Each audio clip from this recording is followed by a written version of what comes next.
Hello and welcome to Original Soundchat, where video game music is a work of art. On each episode, it's our goal to help you learn about 2 soundtracks from the world of games, as well as the people, stories, and critical tracks behind them. My name is DeVader. And I'm Peter Spezia. We're brought to you by Anonymous Dinosaur and Rhymes with Asia. It's time to appreciate great OSTs and the games that they come from, without getting too bogged down in music theory. Up first this week for our 2 games is 2013's Guacamelee, a luchador's Metroidvania brawling quest across the worlds of the living and the dead to save El Presidente's daughter from an evil Charo skeleton.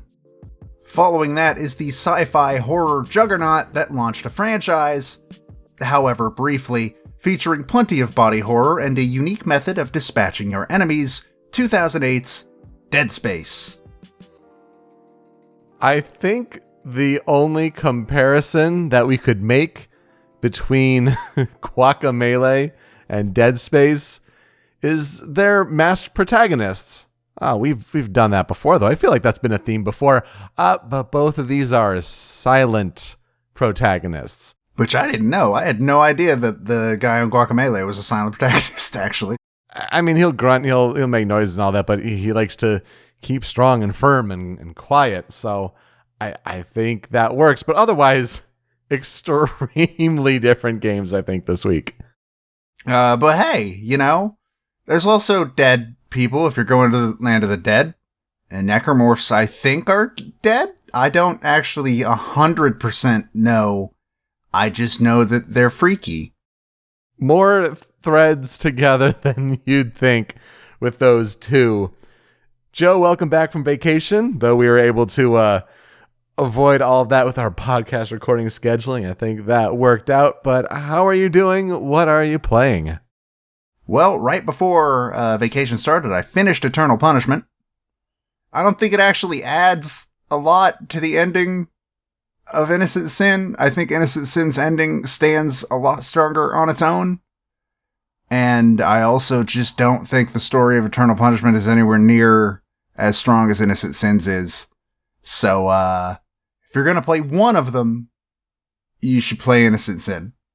There you go. That's my recommendation. Other than that, I am very early into Fire Emblem. I started it on the plane and then proceeded to not touch it again until I got on the plane back, at which point I still did not move forward in the story because I was too busy doing the little side things. So, I'm hoping that's next on my rental list. That should be interesting to give a shot. After my fiance finished her first playthrough of Persona 5, specifically Royal, of course, I got the Persona itch after watching her, and I started Persona 5 Strikers. Yeah! We talked about that game a few weeks ago, and it piqued my interest, especially with its soundtrack, and you know what? It's a good time so far. Partway through the first jail. Interesting to see what it carries over and where it will go from there. It's nice to hear a lot of the same music cues from Persona 5 kind of carried over there. And also just the difference of how it looks better as a game created for PlayStation 4 versus the engine built off of what was going to work for PlayStation 3 for the original Persona 5. Looks better so long as you don't buy it on the Nintendo Switch. Well, yes. Playing it on PlayStation 5, I suppose, does help. And then after I'm done with that, the one right up next on the list is the one and only Hi-Fi Rush that has taken the internet by storm. I mean, that looks terrific. A lot of Jet Set Radio looks, Kingdom Hearts inspired combat. Maybe throw a bit of No Straight Roads in there with the timing of your attacks. It looks like a real fun time. Amazing for Tango to just drop that out of nowhere on a Microsoft Direct, essentially. Yeah, it was kind of wild to hear about that game being dropped while I was at Disney World and could not play it. Since it's on Game Pass, I have it installed. I just have not touched it yet, but I do plan on giving it a shot. Also, licensed tracks to use for boss battles. Should be interesting to see how that all comes together for a potential best of 2023 game consideration. Couple composer follow-up news this week that will hit these headlines from the game industry that revolve around composers that we've talked about before on the show before we jump into these two games this week. First up, Persona soundtracks. More of them have joined streaming platforms. So the soundtracks to Persona 3 Portable, Persona 3 Dancing in Moonlight, and Persona 5 Dancing in Starlight. Those soundtracks are now available on wherever you stream your music. Spotify, Apple Music, I don't know, all of that. And it's about time, because those are some good tunes, especially Persona 3 Portable. With the remaster release, it's about time, honestly. I believe that now this means there are only 2 games in the series missing, being Persona 1 is not on anything, and the original Persona 4 Arena is not on anything either. Ultimax only includes the tracks that were added for Ultimax. It does not have any of the stuff that started in the original Persona 4 Arena, which is weird. And apparently one of the reasons seems to be that a different company distributed that one specifically. But it's just those 2. As far as I am aware, those 2 are now the only 2 Persona games not on streaming platforms in terms of soundtrack. I had a song in my head from Persona 5 Strikers in my head this morning, pulled it up on Apple Music. It was a good time. Meanwhile, Chase Bethia, who we talked about all the way back in episode 159, which, oh my god, that was a lot of episodes ago. Almost a year ago? Yeah, wow. Yeah, just about. We talked about him for his work on the game Reality.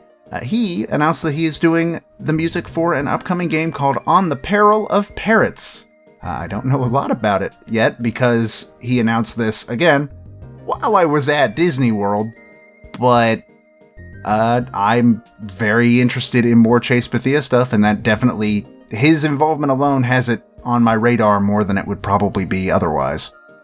Yeah, love seeing him get more work. That's awesome. And what a clever title. You love seeing clever video game titles that just catch your eye, catch your ear, and you go along with it. Our first game this week that we'll talk about is the luchador Metroidvania brawler, that is Guacamelee, stylized with an exclamation point in its title. Now, this is the second game that we have talked about from developers Drinkbox Studios. If you'll remember back several months ago in episode 183, Joe brought the game Severed to the show. That game on PlayStation Vita and some touch platforms, Switch as well, where you're swiping across the screen in a dungeon crawler. Well, Severed was the game that came after Guacamelee, and Guacamelee was the game that really put Drinkbox on the map, I think. So, Guacamelee, it released for PlayStation 3 and PlayStation Vita as a cross-buy game in North America on April 8th, 2013. Europe got the game the next day. Eventually, it would be ported to other platforms, so the PC got a gold edition of the game on August 8th, 2013, and it included the additional missions and costumes that were DLC on PlayStation, as well as a character skin creator through Steam Workshop support. The most easily available version of the game today is Guacamelee Super Turbo Championship Edition, which released for Wii U, PC, PlayStation 4, Xbox One, and Xbox 360 on July 2nd, 2014, with a version for Nintendo Switch that launched on October 8th, 2018. Now, as of our time of recording and probably over the next couple days of, episode launching and all that, this game is super cheap on eShop right now. If this catches your ear, it's around like $4 on the North American eShop. So maybe check that out if you do not own Guacamelee.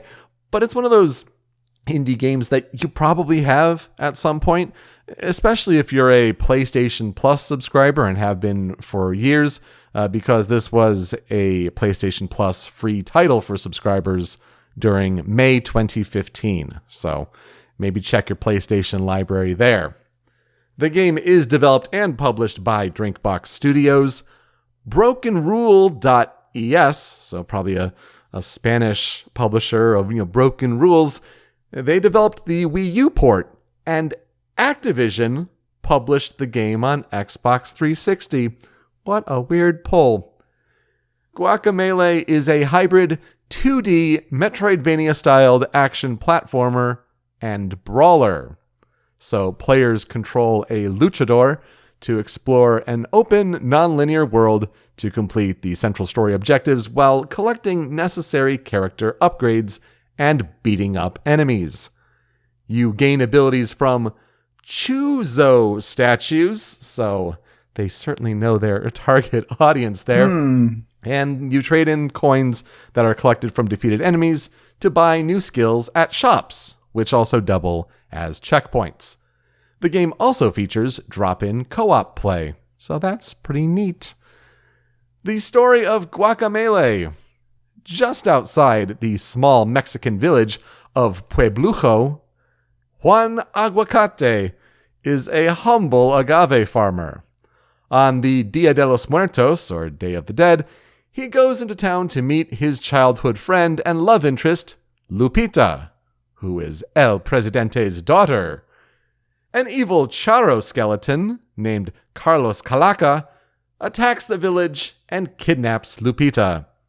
Juan confronts Carlos, but is no match, and he is killed.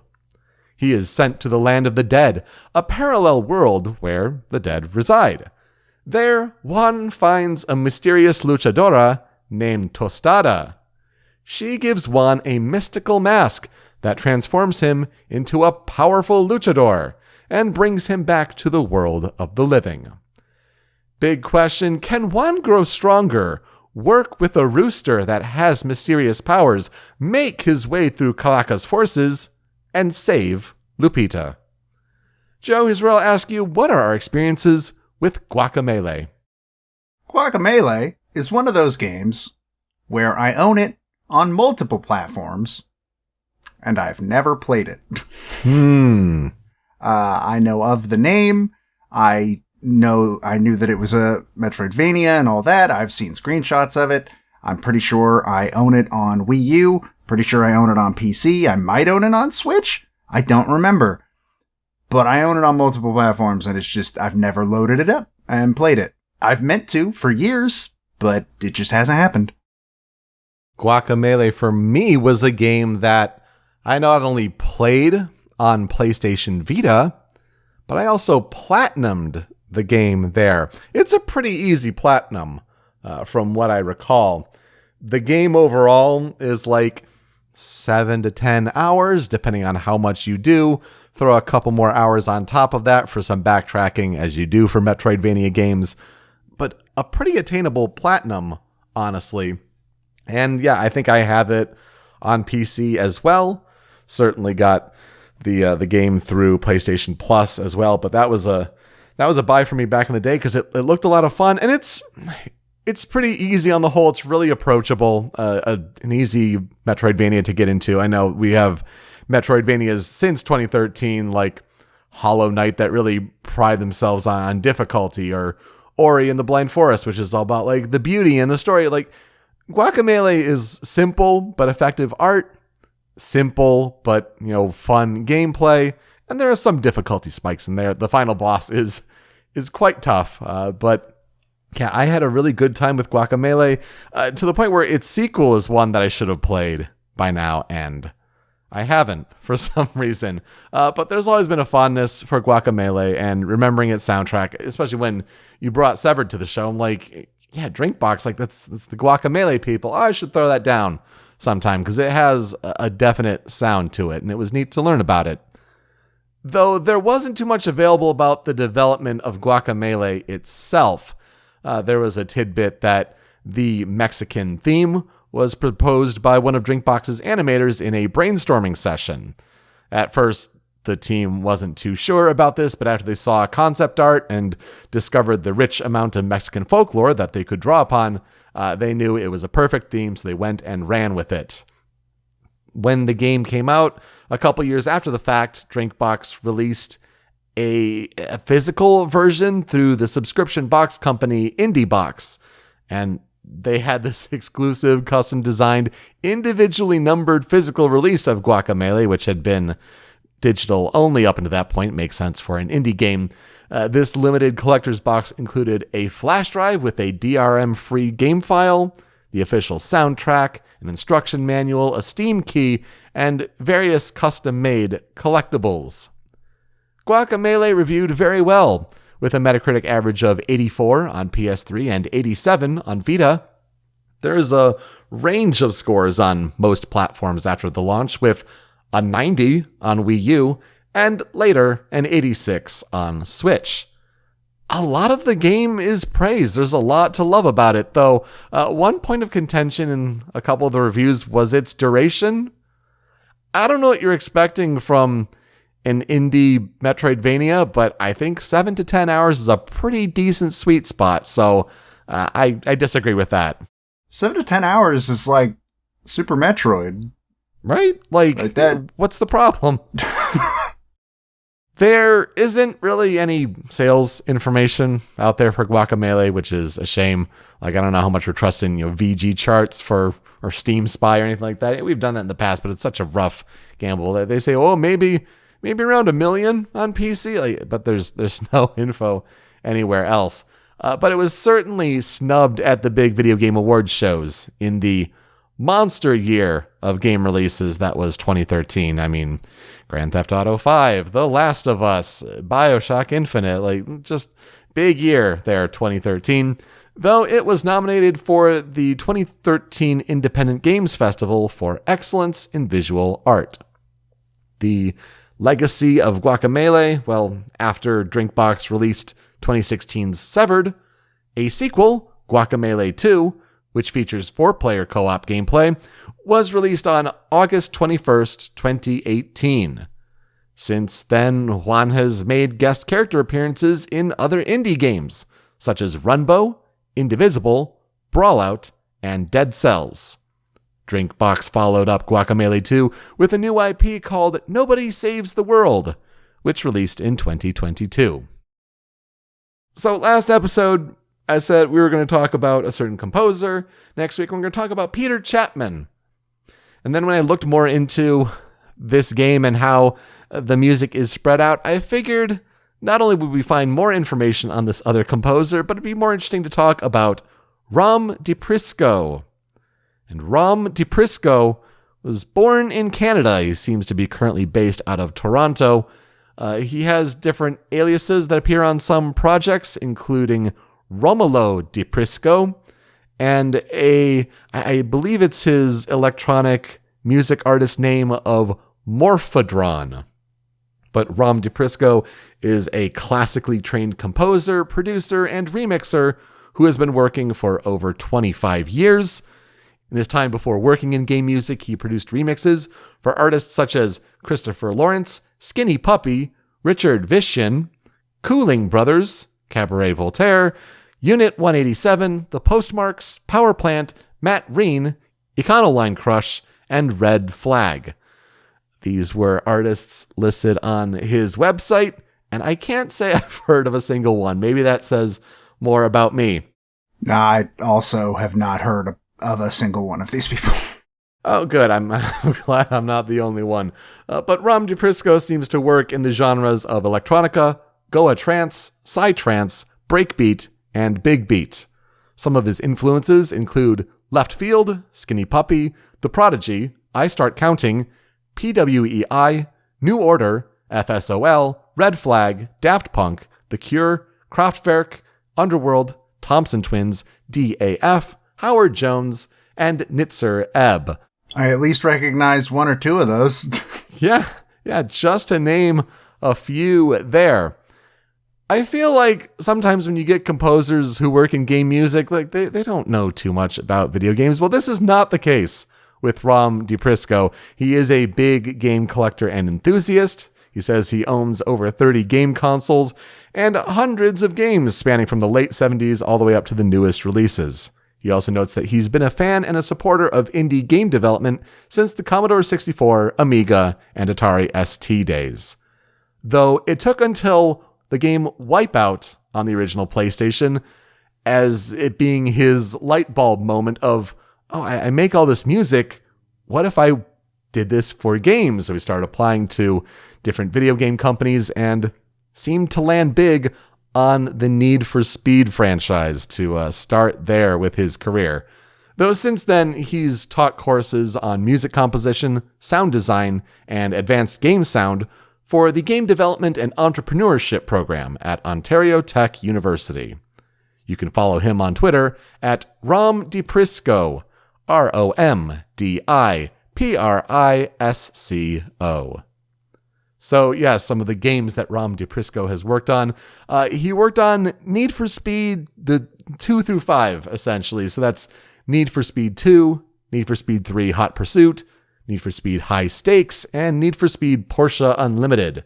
He also contributed music to NHL 2000 through 2002, FIFA 2000, SSX Tricky, Spy Hunter 2, Unreal Tournament 3, Paragon, Guacamelee, and Guacamelee 2. Had credits on his website for Fortnite, but looking up Fortnite music is a mess, so I couldn't find anything else to verify that. And most recently, he seemed to have worked on Super Mega Baseball 3. His TV composing career includes music towards The Young and the Restless, The Sopranos, Trading Spaces, NCIS, America's Next Top Model, Pimp My Ride, My Super Sweet 16, and recently, Gotham. He's also published music that he's worked on, his own electronic music, and the most recent album seems to be 2010's Cryptidalia, which is currently available as a choose-your-own price, including free download from his website, though it seems to be affiliated through Bandcamp. So go support him, go check him out there. The soundtrack for Guacamelee includes music by Rom Di Prisco and Peter Chapman. Di Prisco also contributes some remixes of songs that he composed at the end of the soundtrack as kind of some bonus tracks there. And it's a really interesting soundtrack, though there are some tracks that are World of the Dead versions. See, because Juan can traverse through the living and the dead, those two worlds, it allows for some of these dead versions of tracks that have some more effects processing on them, or maybe they're in a bit of a minor key as opposed to a major key. So we'll hear an example of that coming up here. But let's get to the critical 5 tracks for Guacamelee. And I feel like this is a good one to start with. Let's start with Main Menu.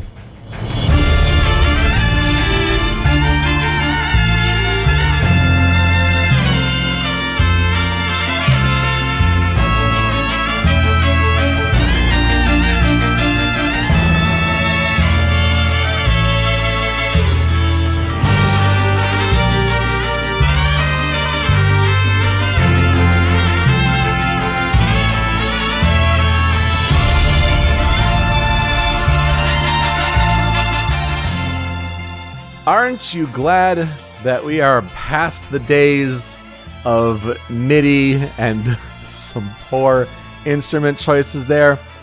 This sounds so good to be the main menu music here for Guacamelee, kind of the game's main theme in a way. And this one is composed by Peter Chapman. But yes, when it's Mexican inspired, of course you're going to get mariachi sounding music. Reminds me in a lot of ways of Grim Fandango. But, while those were early days of recording live instruments and putting that into a PC game, I mean, this is just, really nice, crisp, clear recording. The trumpets, just gorgeous, supported by acoustic guitar as well. Just a lot here that just really gets you into this Mexican luchador, Dia de los Muertos, like living in the dead, like all of that, and just encapsulated right here with the main theme. Yeah, this is about what I expected Guacamelee's soundtrack to sound like. Pretty much exactly this. It sounds great, and I agree that I'm very grateful that we do not live in the time when this trumpet would have been MIDI. It might be MIDI. They might have just found there are some really good trumpet midis out there. It's just, They're rare. Let's just say it's super believable then, because, yeah, wow. Yeah. It sounds like a real trumpet, and that's good, because it definitely brings across the exact personality I expected to get from this game, and that's a good thing. There are a couple tracks that, when thinking about, what could I put on a Critical 5 for Guacamelee, there were two songs that came immediately to mind, and let's get to those here. The first of these, number 2 on the Critical 5 for the game, this is Pueblujo.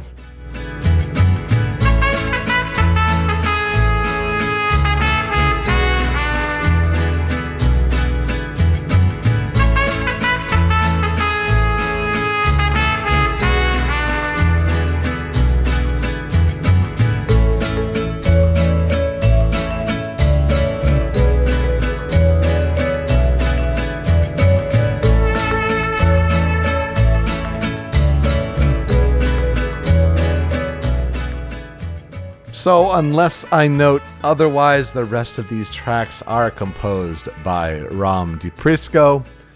And what a track to kind of start your journey here in the town of Pueblujo. And this track is apparently also used for Agave Field.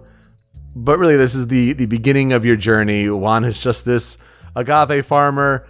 Life is good. Life is peaceful. There is nothing to worry about. And the trumpet melody of the da da da da da da da da da, like that playing is like, oh yeah, that takes me back, and just a melody that really, it doesn't play throughout the game at all, but it's one that really strikes you, I think, at the beginning of the game when you get the vibraphone supporting there. Just sounds super nice and calm. Again, for like a starting area, it doesn't mean too much, but again, like coming off of the more energetic main menu, and then you begin your adventure, and it's just this soothing piece that if you go back to, you can also go through the world of the dead, and then it's this kind of like haunting, like the trumpet's way in the back and like barely even there. It's really creepy, honestly. But this piece just really strikes you right at the beginning as you start the game.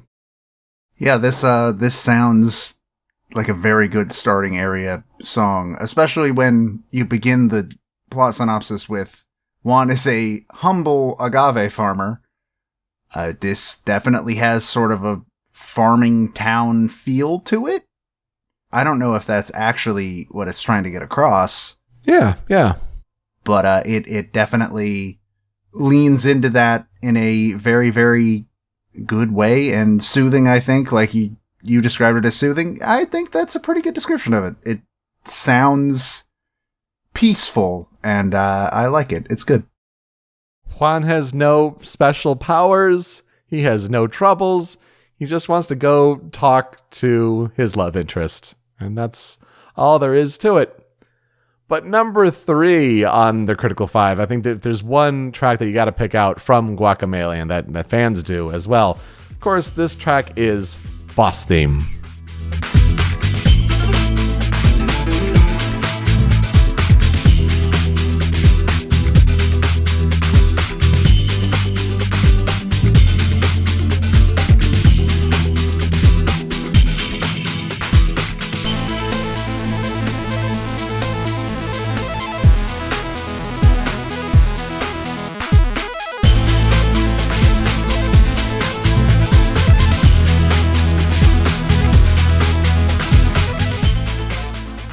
The boss fights in this game don't take too long, and they don't really involve too much. They're probably usually involving the special ability that you've picked up in the area, as most Metroidvanias do, let's be honest.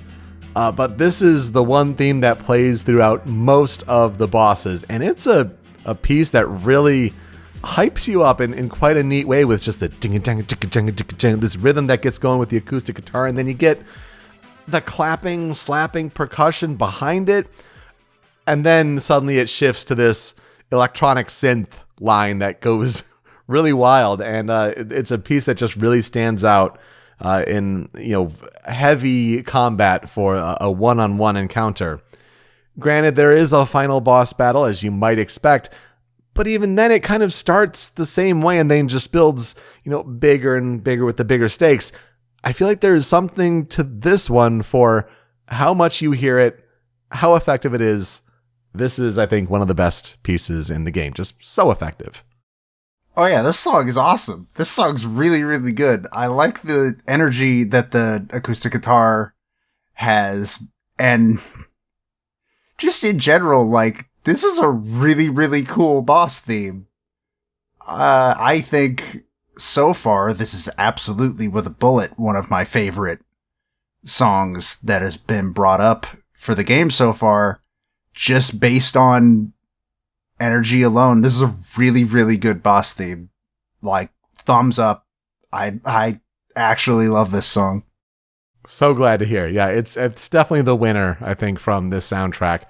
But to round things out with a couple here, number 4 on their Critical 5 for Guacamelee. This one is Desierto Caliente.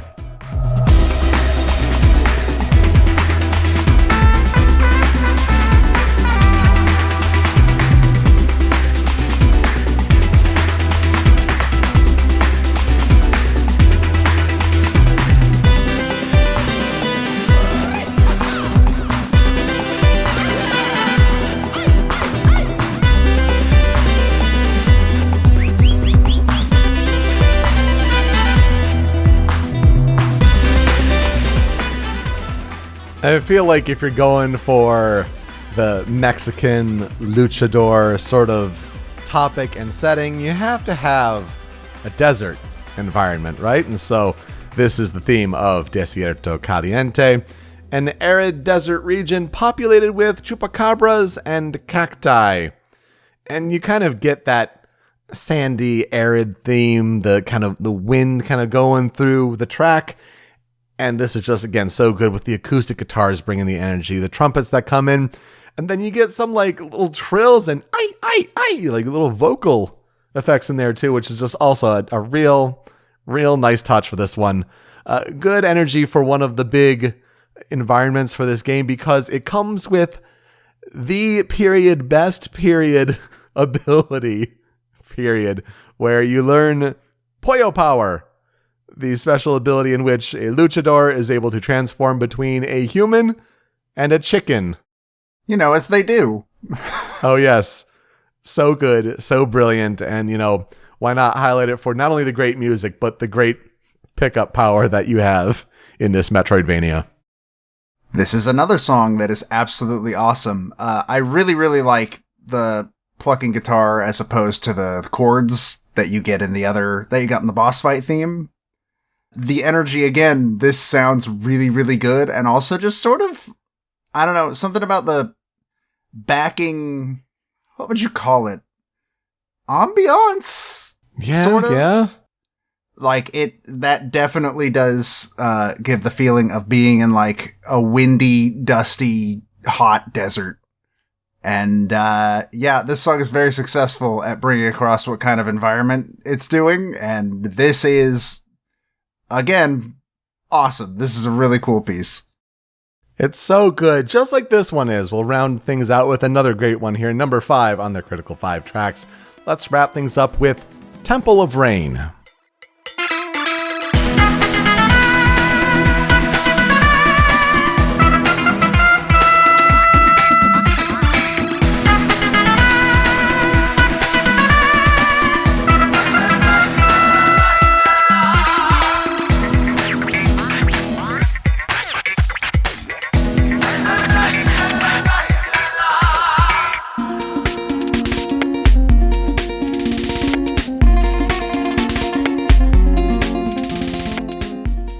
This one's a sneaky good one, as far as it sticking in your memory long after you've played Guacamelee, and depending on how extensively you did, because this theme is the music that plays during the Temple of Rain, the Temple of War, and Pico de Gallo.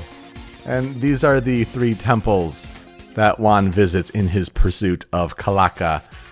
Yeah, if you have these 3 big kind of tentpole dungeons, essentially, and the music that plays is like this, I feel like it's gotta be here. not only just a good way to show a track that plays throughout the game, but when the final boss track is kind of disappointing because it's just, it's a slightly different version of the already great boss theme. I feel like this is a good one to round things out because, again, you're bringing in all the elements, not only the synths in addition to the mariachi music, again, the vocals, da ya ya ya ya, like that's the little bit that's like, oh, yep, this is that track. I remember listening to this a lot as you try some tedious challenges in these dungeons there. I think just a great one to kind of put a bookend on things. I liked the synths in the boss theme, but I think they're used to better effect in this one. Just because it sounds cool and makes it sound a lot different from the other stuff we've heard from this game on this episode. Yeah, because this is like you're kind of in like, murky, musty, damp, dungeons with a lot of stone, and it's just different than all of the exterior environments. And it also just kind of makes it sound more video gamey. I know that doesn't really mean anything because this show has shown, video game can mean anything. But like it gives that aesthetic a bit more, which I find kind of interesting. But yeah, no, this is a really good piece. Got a couple tracks on the cutting room floor. For me, 2 of these tracks here. The first one, let's start with the first big area that you visit, and that would be Forest del Chivo.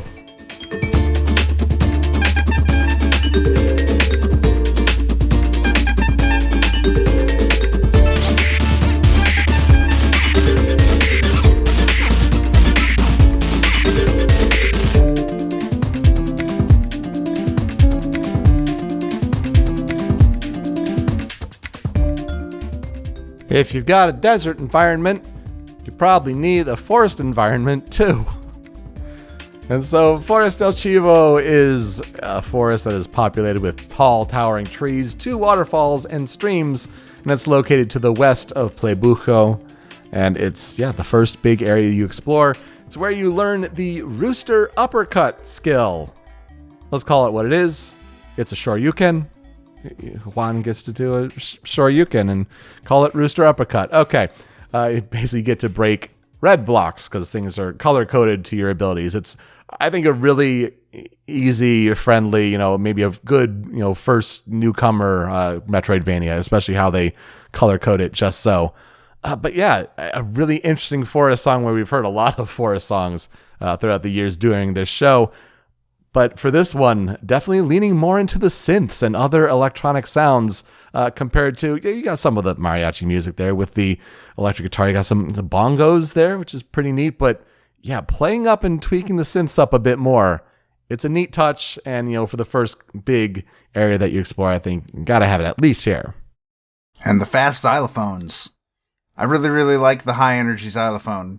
Yeah. So it's really, really neat. And, it fits in with the mariachi aesthetic super well.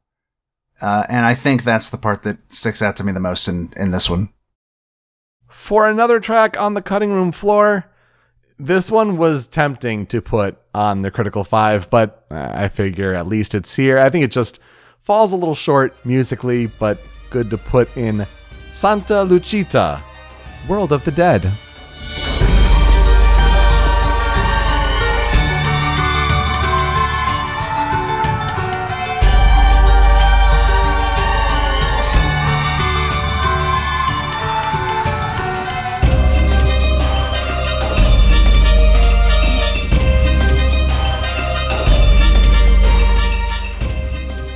This track is composed by Peter Chapman, and for the theme of Santa Lucita, which is basically it's the central hub environment that a lot of the areas kind of branch out from.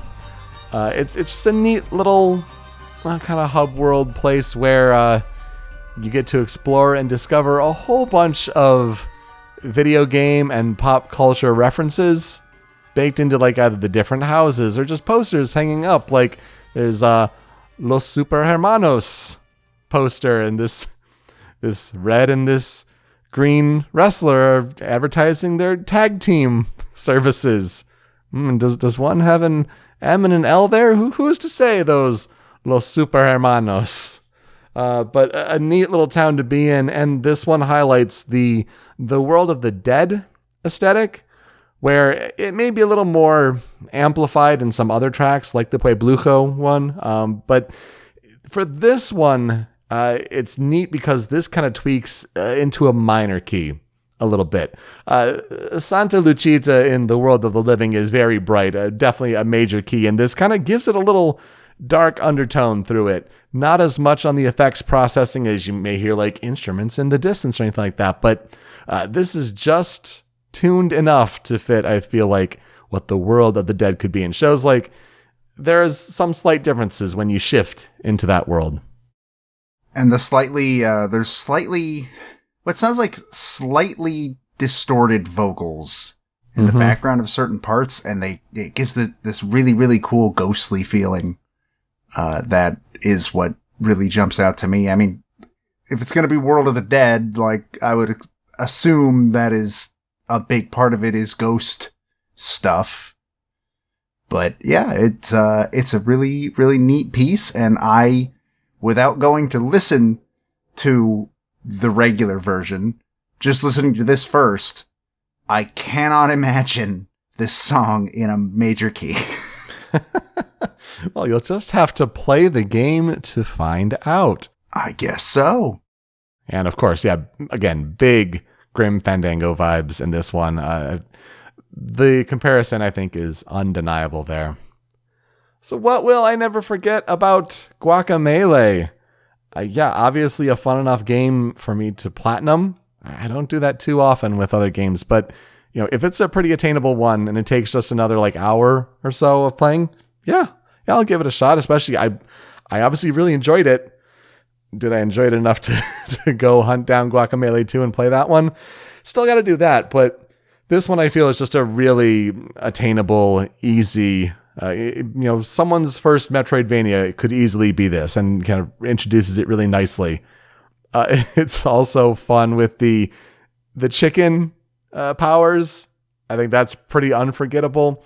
Also, when you get abilities in the world, you get the classic mariachi line of da da da da da da da da da da da da da. Like it's pretty on the nose directly with that. But Guacamelee is super charming. A lot of the in jokes there in Santa Lucita, and I feel like it's one of those games that you're a few years after the founding fathers of indies, essentially, with Super Meat Boy and Braid and all that. But Juan is an indie game icon, I think, when you start identifying some of those. Maybe one day I will play it. Again, it's been on the maybe list for many, many years, and I own it in multiple places. Probably not going to play it on the Wii U. I'll go ahead and say that. Yeah, if people don't have it anywhere, go pick it up on the Switch. It is on sale, and it is super fun. Just a real good time, and not that long of a time, but enough meat to get your money's worth. All right, so to transition to our next game, let's highlight a fan cover, a fan remix, whether it's on YouTube, OC Remix, wherever.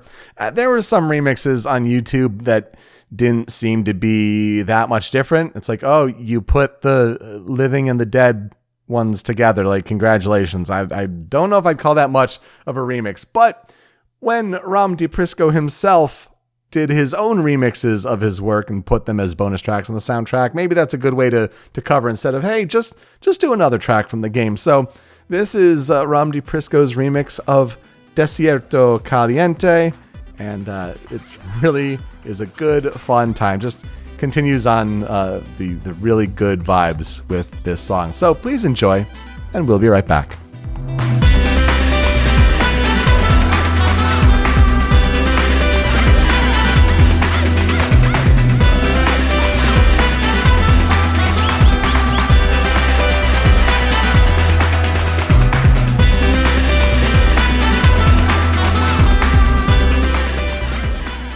All right, let's get a lot more visceral.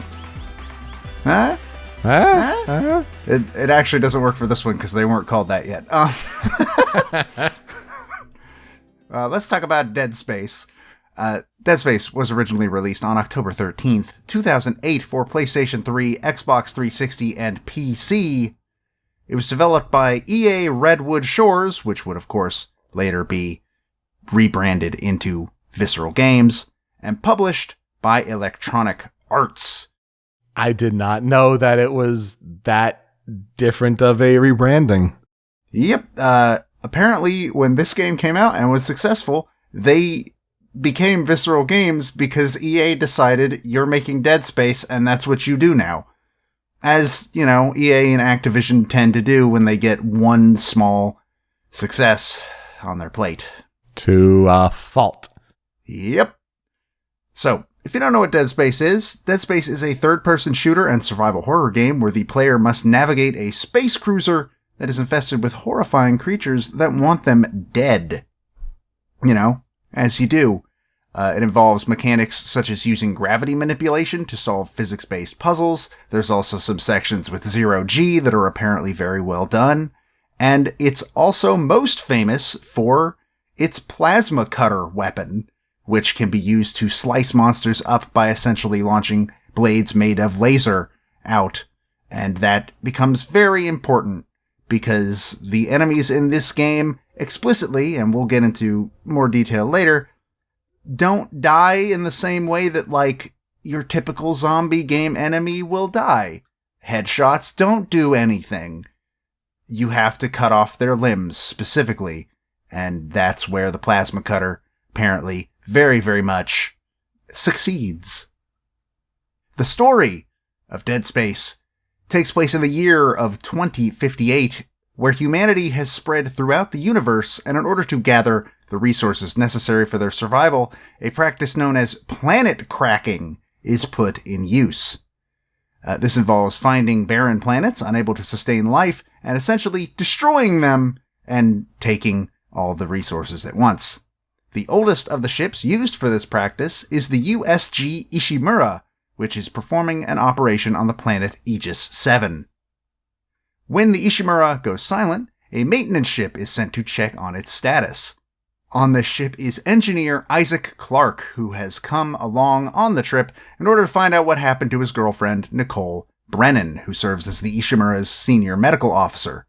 After a crash landing directly into the Ishimura, they discover that the ship has been overtaken by horrifying creatures known as Necromorphs, monsters that are created from the mutated corpses of humans. Isaac must explore the Ishimura in order to find parts to repair the ship and allow himself and the other survivors to escape, and find out exactly what happened to the ship's crew along the way. Questions being, what is the origin of the Necromorphs? What happened to Nicole? Is she still even alive? Can Isaac and his companions escape Aegis 7 with their lives, or find themselves either killed by Necromorphs or transformed into one themselves? Or, I mean, hell, why not both?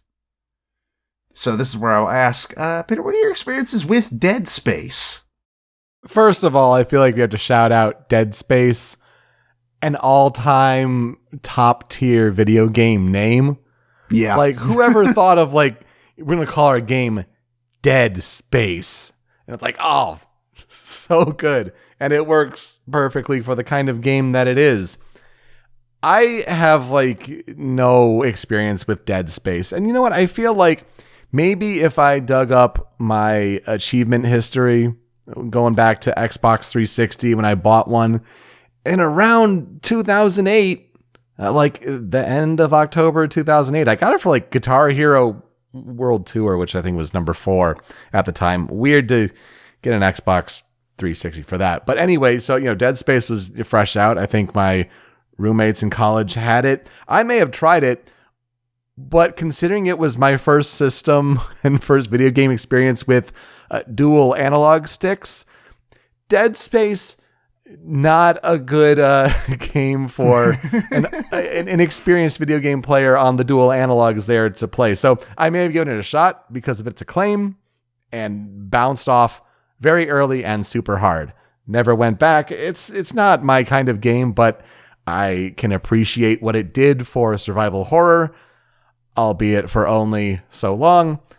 And then it's making a comeback, and quite successfully. And that's nice to see.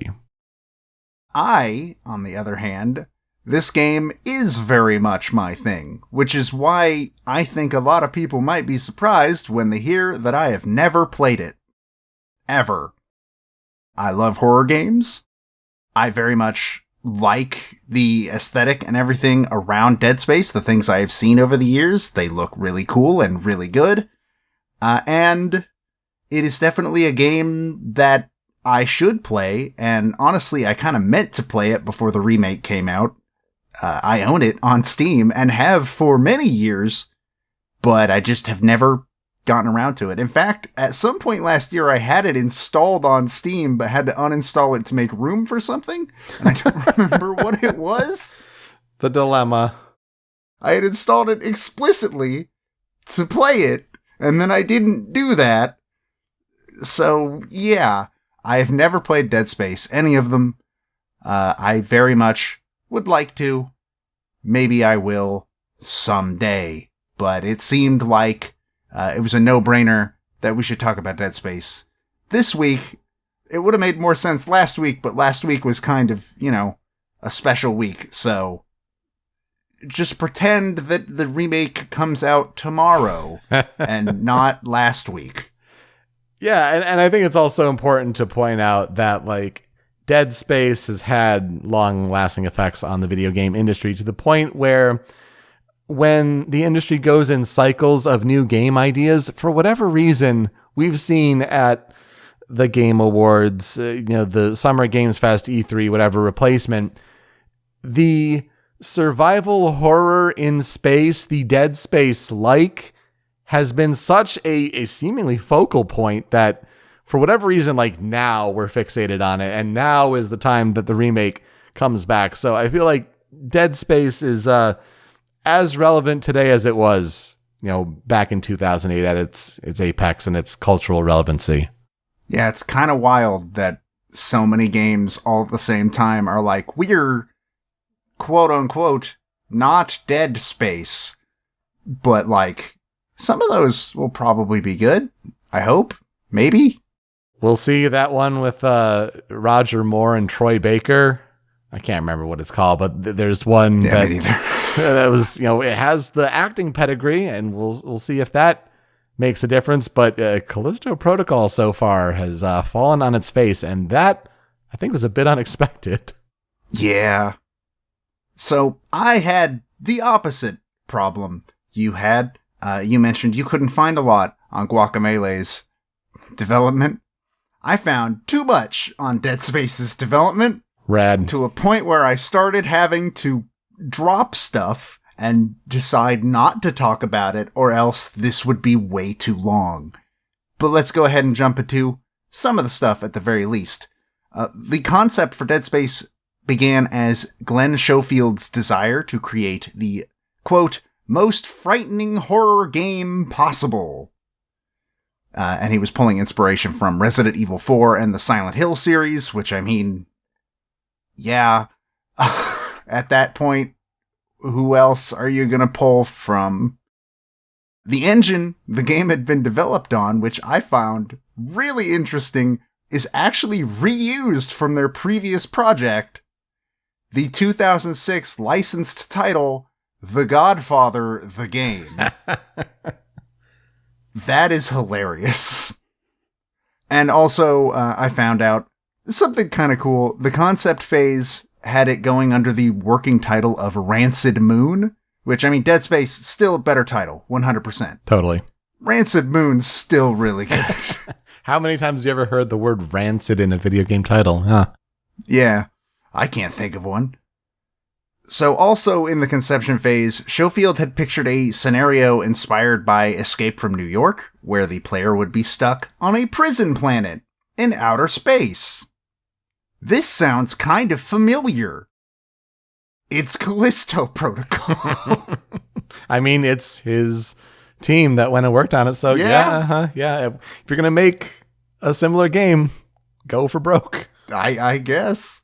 The team overall really liked the idea of a space setting, but ultimately did not really dig the prison aspect of the game, so that got cut out.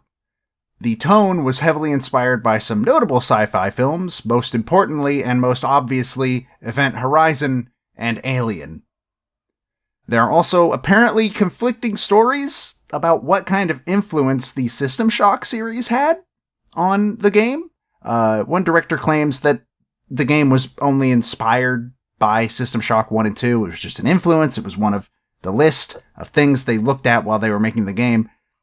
But one designer, an art designer, claims that the game actually started life as System Shock 3 and then was changed to an original IP after the release of Resident Evil 4, which, not sure why the fourth mainline game in a long-running survival horror franchise from another studio would cause you to turn your sequel into an original IP. But what do I know? That is a bit questionable, yeah.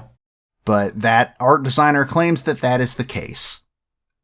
During development, this is actually really funny, a quick turn mechanic was implemented and removed multiple times.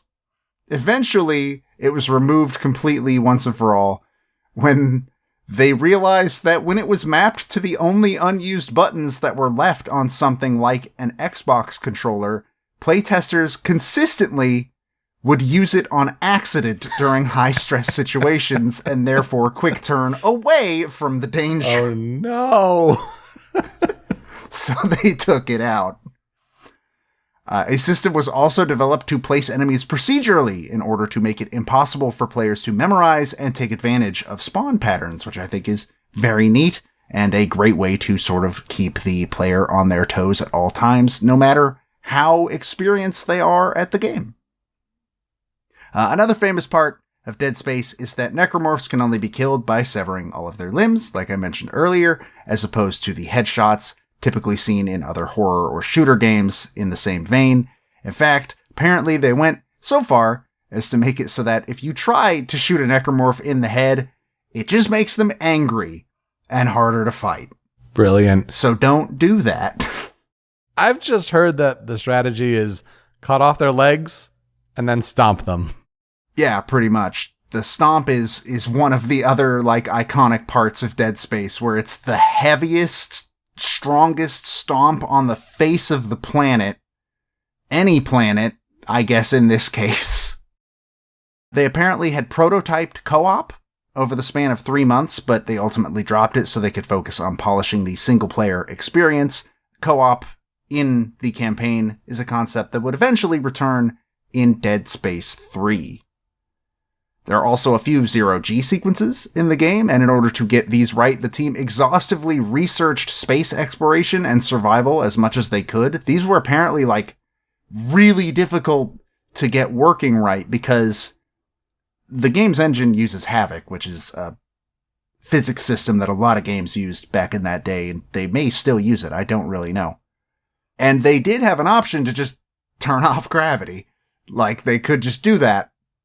But that only solved part of the problem because it didn't feel quite right. So they had to make like a brand new set of animations for Isaac when he's in 0G, and they had to figure out the speed that those animations should go at and that it should move at. And when they did the motion capture for the 0G, they basically got it by, I guess, attaching bungee cords to the wall and to the actors' legs, so that when they walked, they had to walk with like a sort of tension to it. And I guess that worked. And at first, in the early days of development, the game actually made extensive use of jump scares, but the team quickly realized what a lot of horror indie devs don't for some reason. They realized that if you overuse jump scares, they stop being scary. That's just, you build up a tolerance and then they just start getting annoying. So they drastically lowered the amount of them in the game. There are still some in the game. I know of one that is actually like genius. And I'm terrified of when I get to it. But they focused more on the game's overall atmosphere and making that be the scare factor that they focused on. Isaac himself was made an engineer in order to make himself more relatable to players, as he was a normal person with no military training trying to survive in a life-threatening situation. His armor is specifically designed to be something that could theoretically be worn by somebody working on a sci-fi oil rig, like an oil rig out in space or something like that. And his weapons are all just mining tools. All of them. Every single one. He is named after Isaac Asimov and Arthur C. Clarke, two of history's most famous sci-fi writers. I never thought of it before that way, but absolutely is. I also did not connect those dots until doing this research. Electronic Arts, though, had apparently suggested that Isaac be played by a famous actor. And the team vetoed this, and instead went with making him a silent protagonist, a decision that would famously be reversed in the sequel. Yeah, but like if you're wearing a helmet in space, you're not going to see an actor's face. Yeah. Interesting. Necromorphs, however, were explicitly designed to keep some of their human form, which served to make them even creepier, Uncanny Valley and such. Art designer Ben Wannut specifically wanted them to convey the idea of what a human body would look like after being, quote, ravaged by a violent transformation that literally ripped them inside out. In order to achieve this, the art team referenced medical images from things like car crashes, copying and implementing the appearances of the various injuries that they saw, a job I do not envy them for having. No thank you. Yeesh. What a day at the office. During the marketing push, it was reported by the game's community manager that Dead Space had been banned in Germany, China, and Japan already before even being released. This was later revealed to be completely untrue and just a marketing ploy. Dead Space had not and would not be banned in any country, including Australia, which I find really funny in that era, because that's the era when Australia banned basically everything. Yeah, huh. And Dead Space reviewed really well when it came out. It has an 89 on the 360 version, 88 on PS3, and 86 on PC, all of those being Metacritic scores. It was praised for its atmosphere and sound design, as well as the monster design. Necromorphs are well known for being really creepy and just gross looking. Though there was a lot of criticism given to the overall plot, it was considered derivative, I guess. I don't know enough about it to understand why that would be. From the little I know, I could see somebody looking at it and saying, this is just aliens. Right. I guess. I could see that. Also, there is an antagonist group in the Dead Space series called the Church of Unitology. And they claim that this is in no way inspired or based on the quote-unquote real-life religion Scientology, but it absolutely is. It 100% is.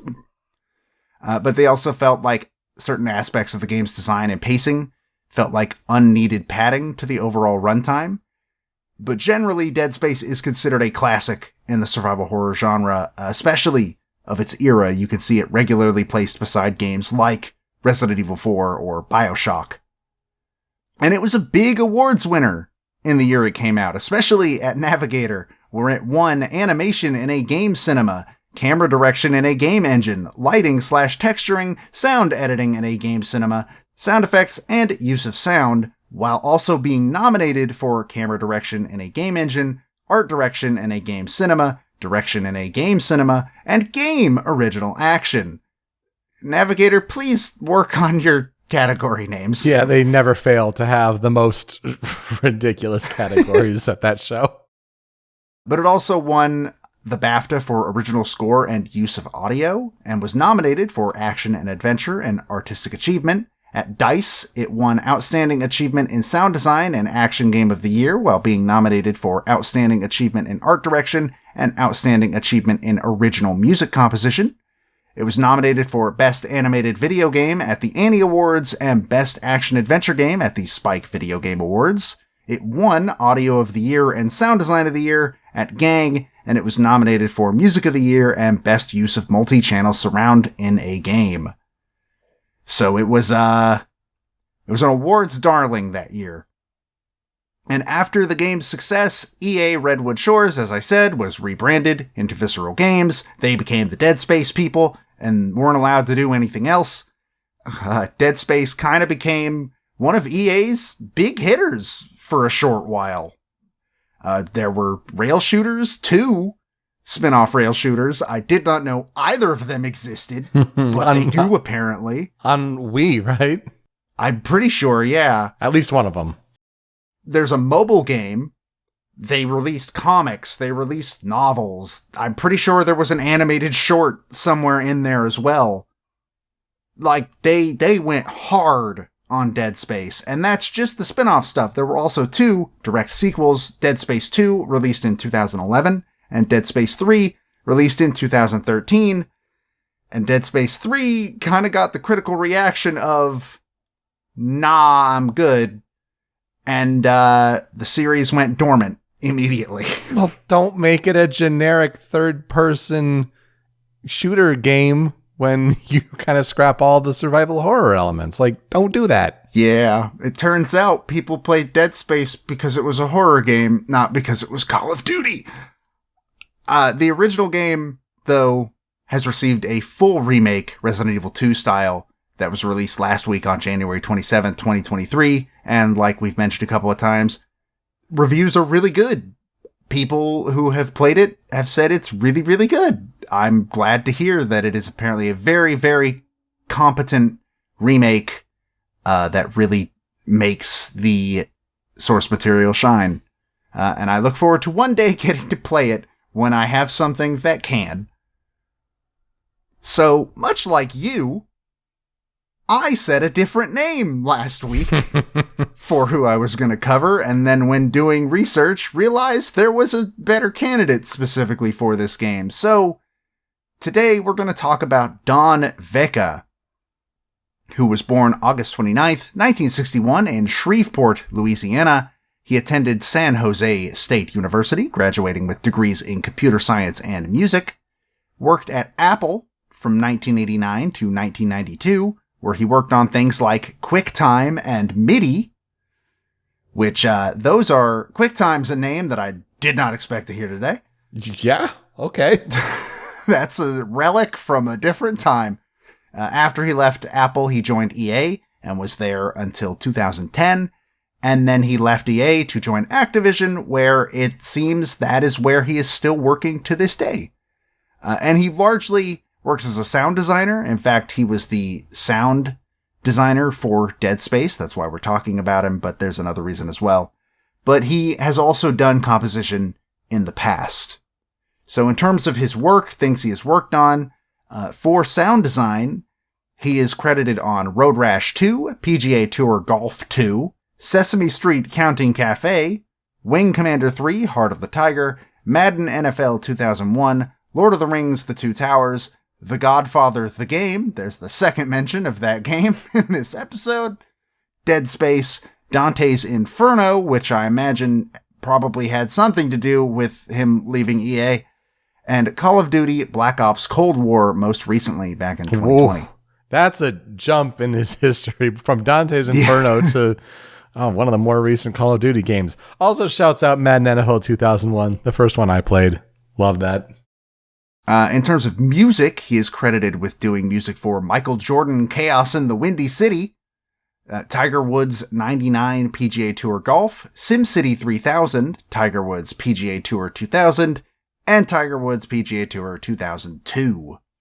So he's done a lot more sound design than he has music, and of course, as usual, there's a lot of other stuff on his Moby Games page that I didn't include because I did not recognize the names, and if I listed everything, we'd be here for an hour.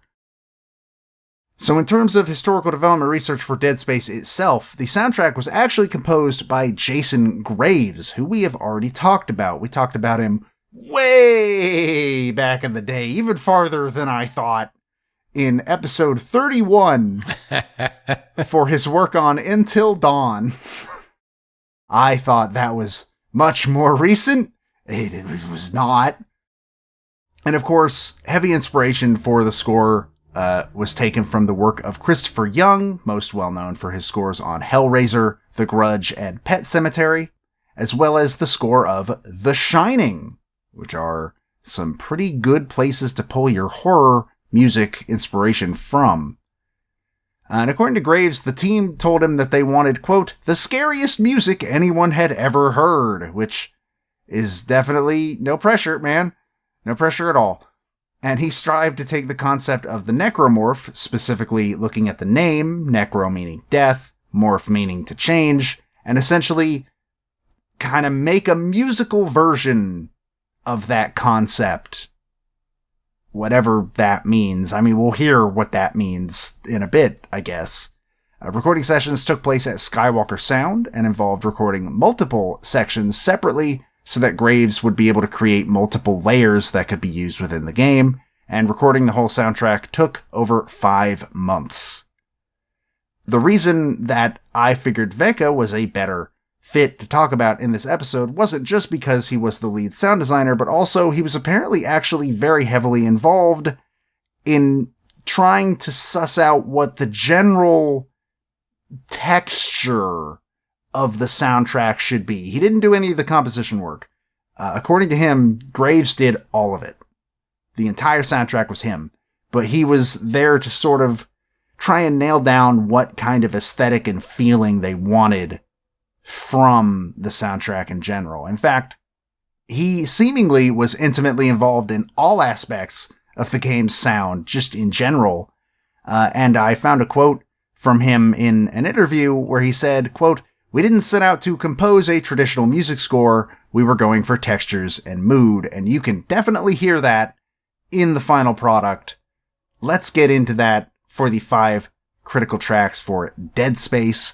And I think the most fitting place to start would be critical track number 1, Dead Space theme.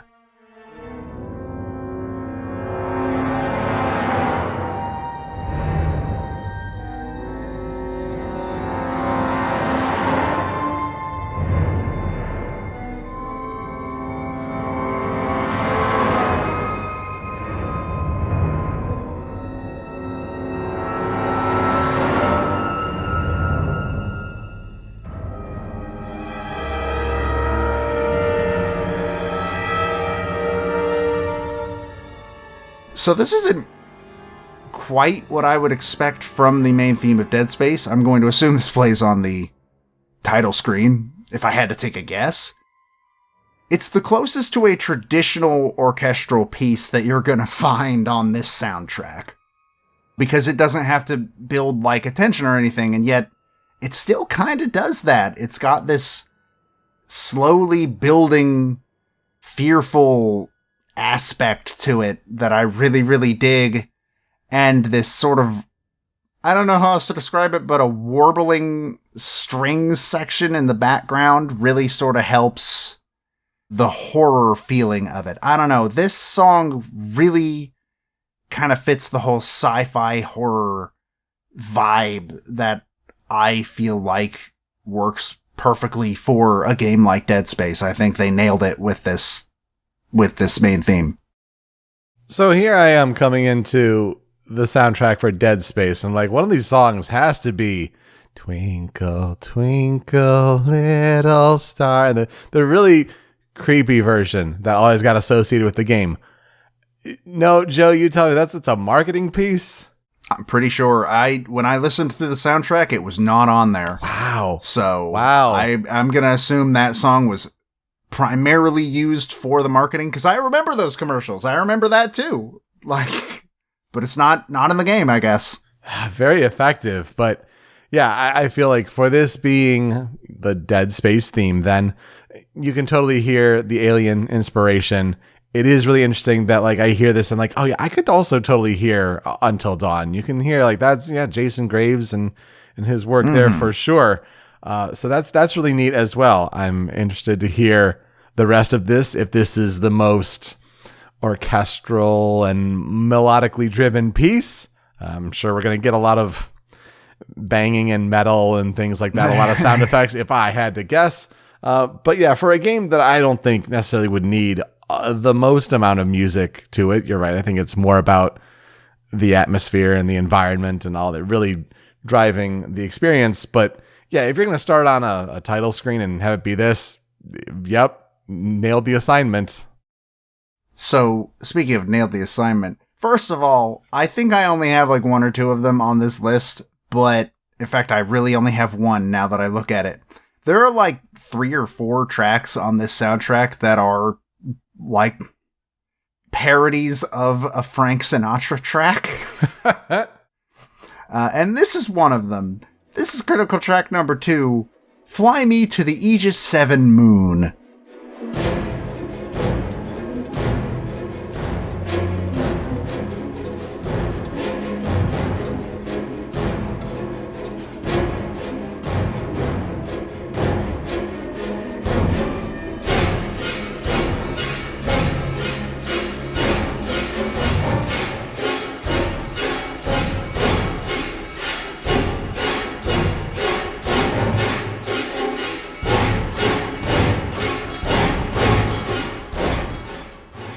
Alright, yeah, this is about closer to what I expected from Dead Space. And this is a lot closer to being very much my thing. Horror games really like to go for the feeling of... We've talked about it before with a lot of horror games, being the controlled cacophony to sort of really, really bring across the panicky feeling that they want you to have. They want you to panic when you're in a scary situation. That's part of the fun of a horror game. And another thing that I really like, we've talked about this before as well, the like plucking strings, the really rapidly plucking strings, that's usually used to be like, oh, something's crawling on you. Bugs is usually the main thing that it's going for. But in this game, it's not bugs. It's the idea that like necromorphs are something that kind of exist under the skin until they come out or something like that is the take that I get, at least having not played the game. But I think that they work really, really well, especially for this like setting of, oh, they're these unnatural things that are literally forming out of people. And they're just creepy. They're weird. And this is the first track I think that I listened to that really, really had that feeling nailed down. Especially when it just becomes the soundtrack to Psycho. Thank you. Yep, I was just about to shout out Bernard Herrmann, for sure. Yeah, eventually it just becomes that, but I think it works super well and definitely, again, brings across that feeling of panic that is really what you're aiming for in a game like this. 100% get the creepy crawlies listening to this. That's so well done. But yeah, once you start getting in the ring, like that's definitely channeling Bernard Herrmann Psycho. And yeah, why avoid that? You know, if it worked well then, it's going to work well when you're trying to amplify some of your big, oh, no, get out of here, run moments. I think I was kind of spoiled, unfortunately, on a thing. But apparently there is a moment in the game where it's, yeah, no, you're not fighting this. Run now. And I imagine maybe this is the song that plays during that. I don't actually know. Also, yeah, once again, really funny title. What the heck? Yeah, I really, really dig that title a lot. Oh man, what are the other ones that have Frank Sinatra? Got you devolving under my skin. Yeah. Or let's see. Oh, I left my heart in Med Lab 3. Those are really good. Those are really good titles. I dig it a lot. So critical track number 3, though, is, I guess, one that is very important to the story. I don't know the implications of it. I can guess, just based on the title. Critical track number 3 is Nicole's Farewell.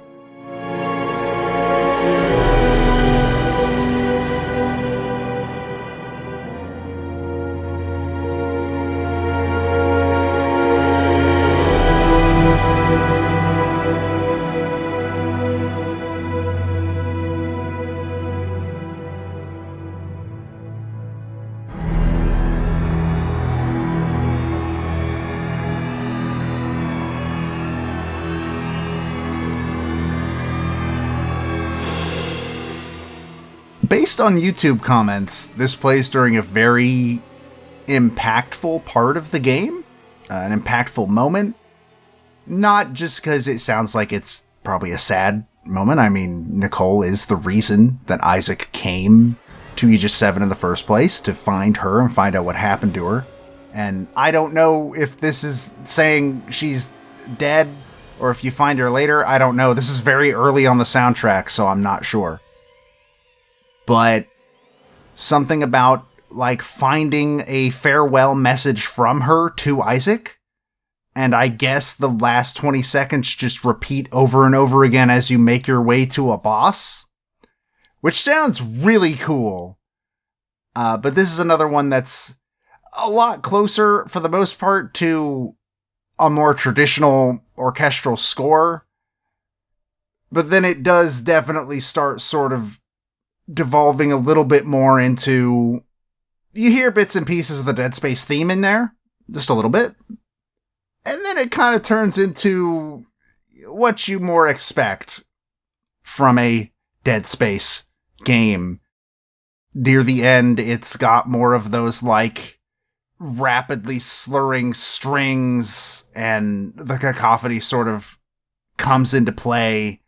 And I don't know, something about this track, especially the way that it sort of evolves as it goes and then devolves completely, I find it really interesting. And this track really stood out to me when I was listening through. Yeah, I get that for sure. The only thing I know about Dead Space's story, because you start to hang around the industry and follow games for so long, you're going to get the big spoilers. This is... I don't even know I want to say if it's up there with the BioShock twist, but like it gets mentioned in the same kind of breath, and it's nice to hear the music that accompanies the moment. I'll say that much. The weird thing is, I've still never heard this twist. I have no idea at all. So one day I'll find out. I have no idea how I've avoided that. I'll be perfectly real. Me either. But somehow I have.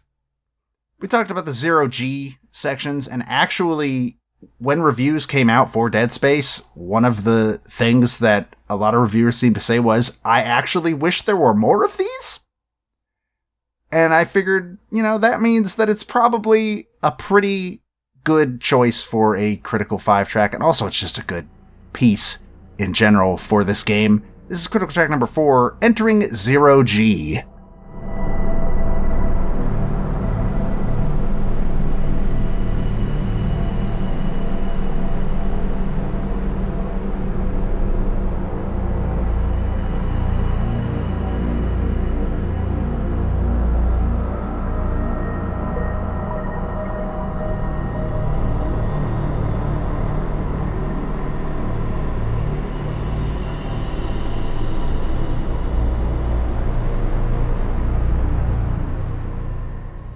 This song really, really does capture the feeling that you imagine from the idea of 0G, which is just this floaty, sort of airy feeling, but then you combine it with, but you're still in Dead Space, so it's not really this happy, good floaty feeling. It's, I am in 0G, but there are still monsters and they will still kill me. And I think it really, really kind of nails a good in-between between those two feelings, airy and afraid. And I don't know, it stood out to me again when I was listening through the whole thing. And also, if reviewers were saying, man, I wish there was more of this in the game, then that seems like a no-brainer that it should go on here anyways. I don't know how you get a track that feels open and oppressive at the same time, but that's a good way to put it. But yeah, this totally does it, right? I mean, dark, mysterious, heavy, but yet you're at the whims of the universe in a way, and kind of only able to control yourself so much. That's really interesting. That's so well done. I can picture the mood and what you're doing entirely, and that's great. For the 5th critical track, I think this is the final boss theme. I think, based on YouTube comments and its position on the album, I think this is the final boss theme. Critical track number 5 is The Hive Mind.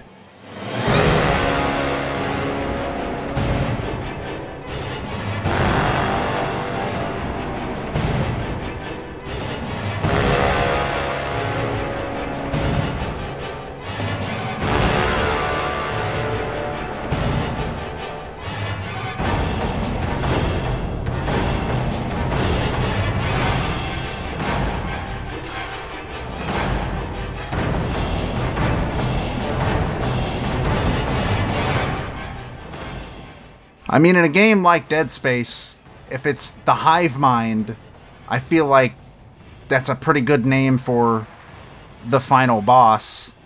But this one, to me, this was also one of the best examples of just controlled cacophony and just absolute chaos and panic.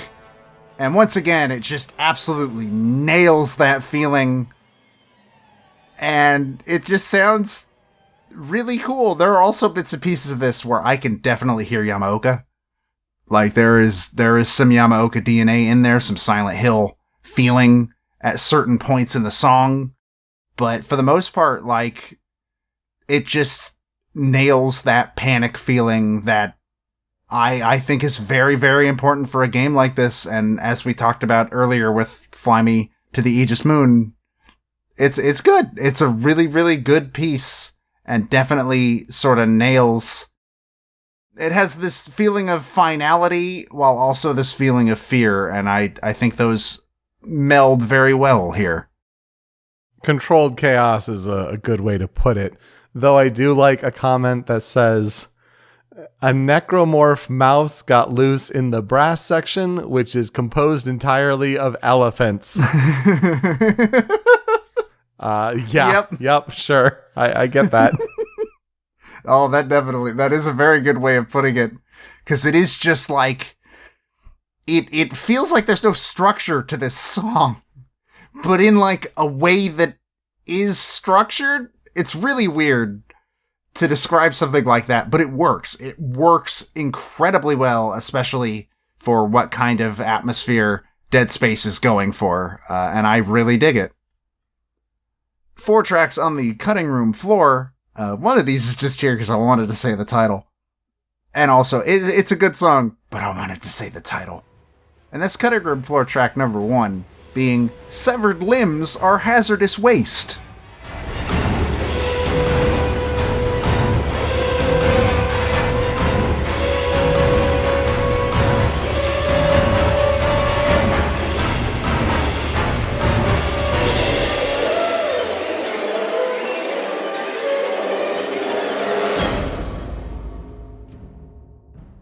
I'm going to assume that is a reference to something said in the game?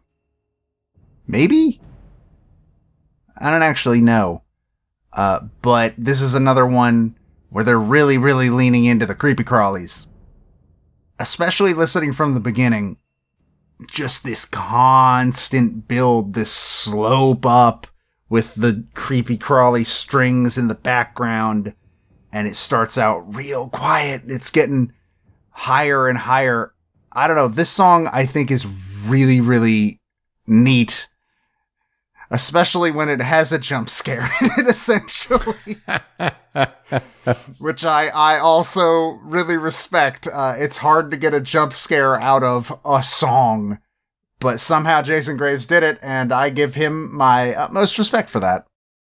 Yeah, especially when it comes to severed limbs being a huge part of the game. Not only a good title, but yeah, I felt that jump scare too, and yeah, that's impressive. I'm pleased by that. And the other track on the cutting room floor is The Leviathan.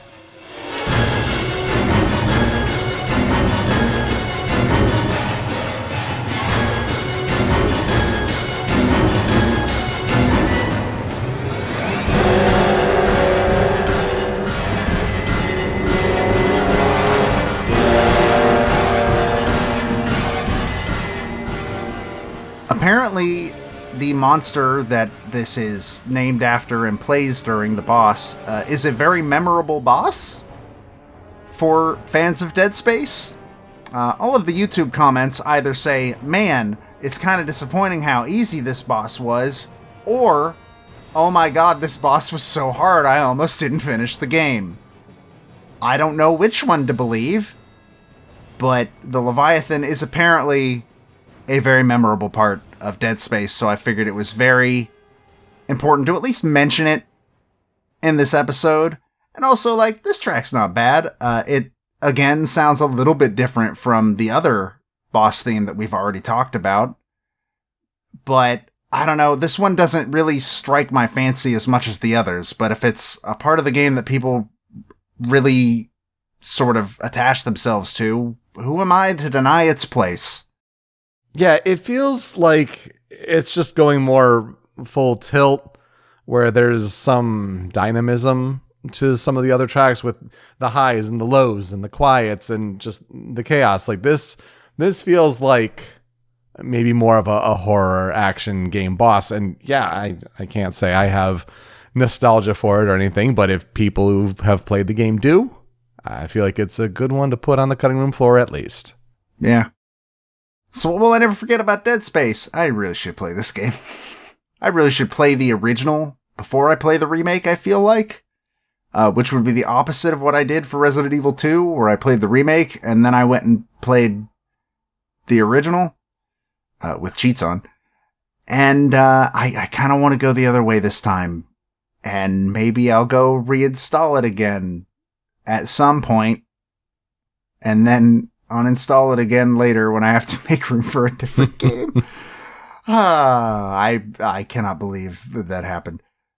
But yeah, this is a game that you'd think I would have played. Seems really up my alley, and I really, really should get around to it. From all I've ever heard about it, it's a game that still holds up from 2008, right? And that's not often that you can say that, especially for a third-person shooter survival horror game, but especially for a game whose franchise kind of went the wrong direction after that. Totally. But I feel like if there is a game to try the original first before the remake without getting too soured on it, I think, yeah, Dead Space for you would be a good choice. Not my cup of tea. I don't see myself necessarily going and playing the original or the remake. Maybe I catch a Let's Play or something at some point, or just catch the conversation or whatever, but it's nice to see Dead Space having a revival beyond just the other games that want to be Dead Space. I'm glad that it's good, apparently. Yeah, definitely. Well, very different soundtracks and very different protagonists and environments between Guacamelee and Dead Space. But you know, those masked silent boys, they make it happen. And that will do it for us this week on Original Soundchat. You can find me on Twitter at PeteSpeakEasy. Joe is over at StringPixel. The video version of the show is on the Rhymes with Asia YouTube channel. But it's that MP3 podcast version that you want, and that's hosted by Anonymous Dinosaur at anondino.squarespace.com. That's where Joe's other podcast, Smasher Pieces, is hosted.